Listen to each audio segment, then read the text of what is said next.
O alcalde de Ourense non asistirá á función do espectáculo Todas as Maravillas do Mundo que a fabulosa compañía ourensá Producións Dispersas perpetrará o vindeiro 13 de xullo no concello de Foz, na Mariña Lucense. Tal vez sexa porque ninguén se molestou en convidalo. Pero, por qué?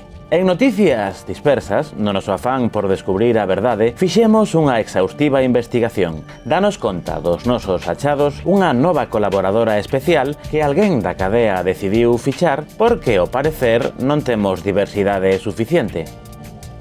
Ridículo. Eu o que penso é que me queren despedir, pero non o van conseguir, porque teño un contrato blindado. De todos os xeitos, que todo o mundo estea tranquilo, porque, como muller que é, cobrará a metade camín. Contanos, compañeira. A metade de cero é cero.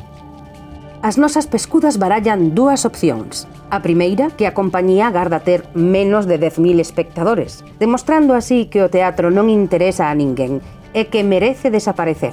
Unha segunda posibilidade sería que a compañía leva tempo inmersa nunha campaña cruel, atroz, inxustificada, dolorosa, contra o insigne, magnánimo e ilustre alcalde de Ourense, e agora están aterrados polas consecuencias dos seus actos.